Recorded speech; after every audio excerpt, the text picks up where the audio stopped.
Hi, my love! So today's vlog is magkiat ron itong dagway karong adlaw.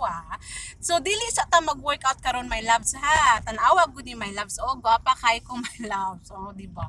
Oh, nakapostura jud ko kay na ako'y importante nga angay buhaton karon adlaw na ako'y angay nga dalun nga papilis dito sa Philippine Embassy nga kinahanglan siya panotaryuhan nga kinahanglan karong adlaw is masend nako balik dito sa Pilipinas.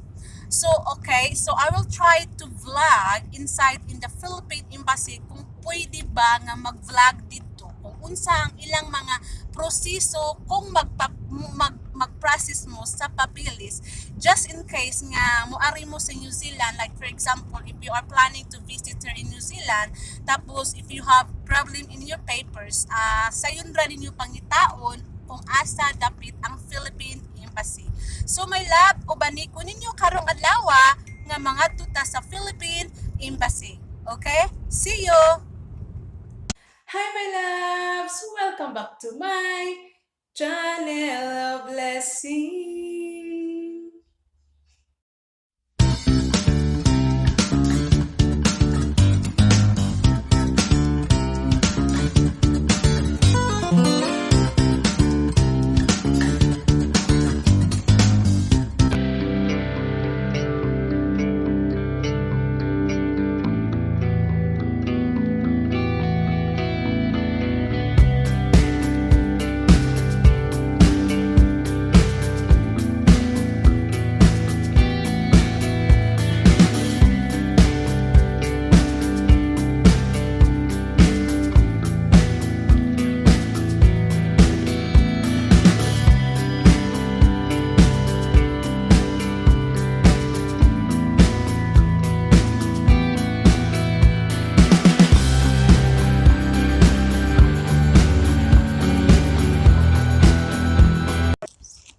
Okay my loves, so naana ta diri sa Philippine Embassy.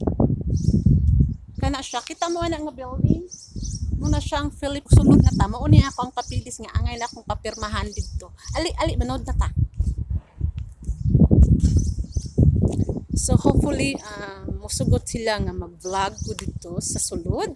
So kung unsa ang ilang mga proseso kung magpa-fill up mo sa inyuhang papilis. So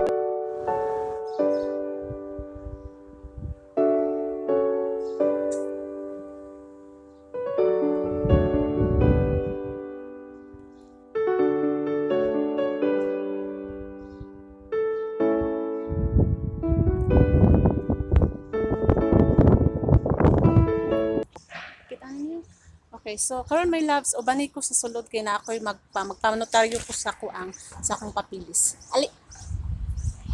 Pwede ba ni asa man ta sulod? Nara diri na. Nasaag ko. So mo din diri ang entrance diri my loves. Okay. Dili ko sure kung pwede ba mag-vlog sa sulod.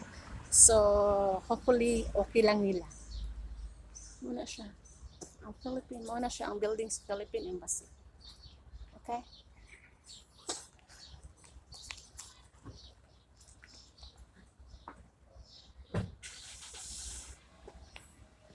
Tututo na to. Sign in. Abrihan na to. Tok.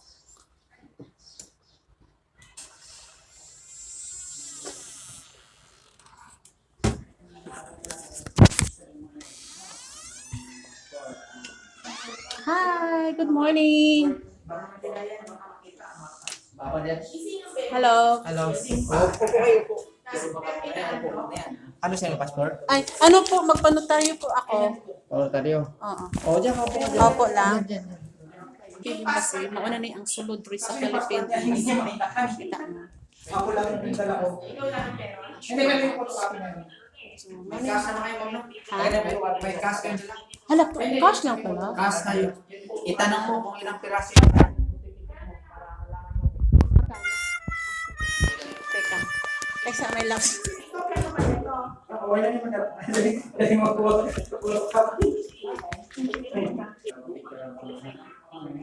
So, ano na siya rin, my loves? Philippine Embassy.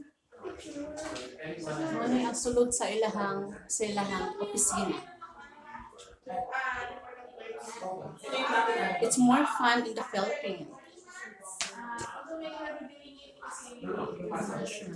So, mga mga Filipinos, mga ito ang mga kababayan process sa ilahang mga papilis usab.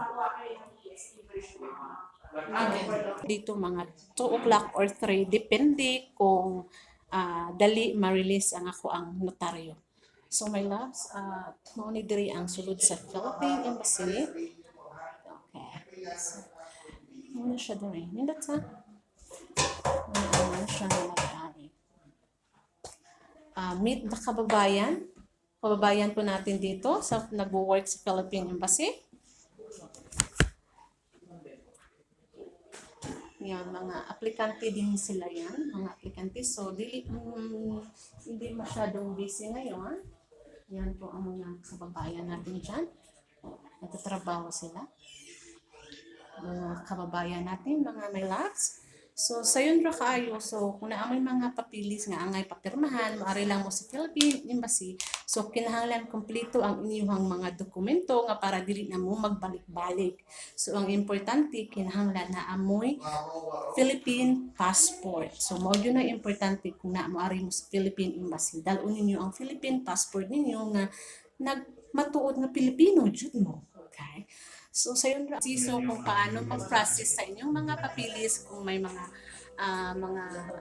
expired passport kayo, kung magpanotaryo kayo na dito lang po, dalhin nyo lang po lahat mga requirements ninyo. Ito po ang mga yung mga kababayan natin.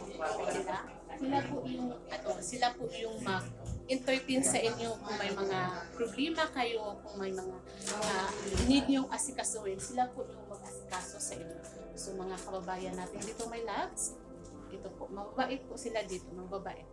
So wag kayong mahiya kung first time ninyo na bumisita dito sa New Zealand at may mga problema kayo sa mga dokumento nyo, punta lang kayo dito sa Philippine Embassy. Babalik ako mamaya at 2 o'clock para kunin ko yung dokumento. Salamat! Po yung Philippine Embassy natin, di ba? Yan. Ang ganda-ganda, di ba, my loves?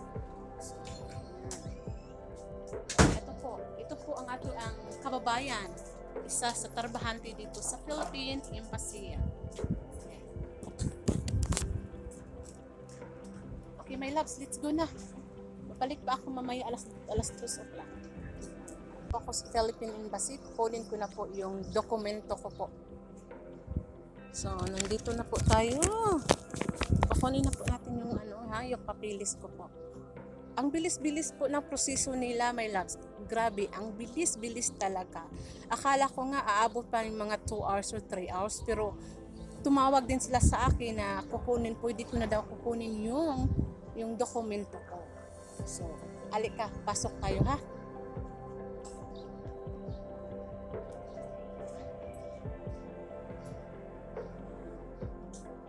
Sanitize muna tayo.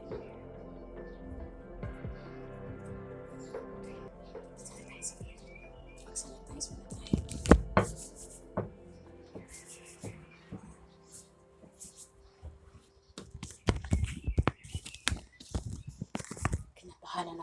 Kinabahan na naman ako.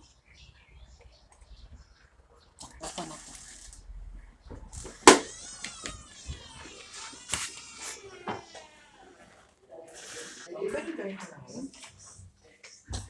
Kunin ko yung dokumento ko.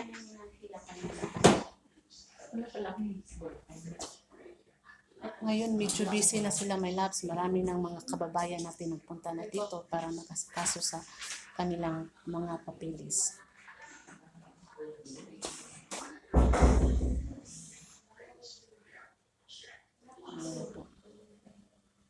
Kaninang umaga, hindi sila medyo busy. Ngayon, medyo busy na sila ngayon.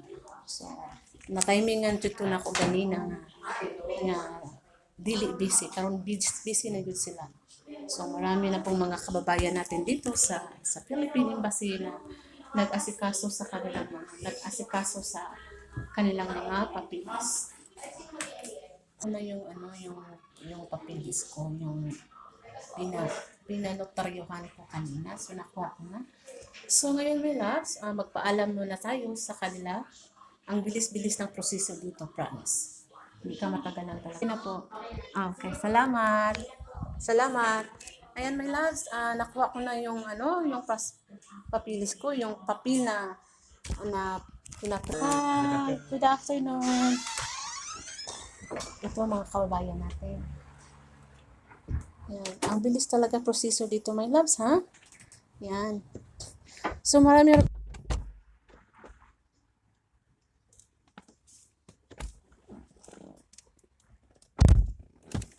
So, my loves, ayan, nakuha ko na yung papilis na dinala ko kanina. Ang bilis-bilis ng proseso nila, my loves. So, ang gagawin ko ngayon, ipadala ko ito sa Pilipinas kasi importante ito sa kanila. So, my loves, maraming salamat sa inyong pagkuyog diri kanako.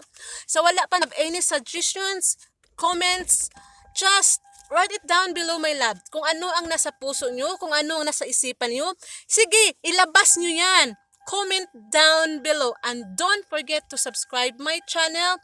Press the bell for notification so that you will notified for my next video. Remember, health is wealth. Thanks for watching. Bye! Vlog ako, kuya. Okay ra dito? Okay ra. Kasi sa vlog ko ba? Okay na. Nagpaalam po. Ay, nagpanotaryo lang po ako tapos nag-vlog din ako. Okay lang. Paalam po muna natin sa Sige.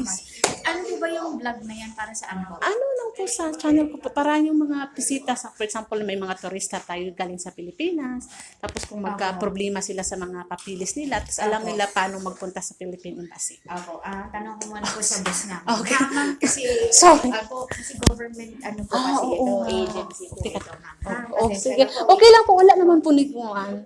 paalam po. Oh, sige, salamat po. Okay. Ninyo, ma'am. Rodeline Vergara po. Rodeline Vergara. Ano ang pangalan ng channel niyo? Super Ma'am Ro. Okay, sandali. Oo. lang, ma'am. Sige, salamat.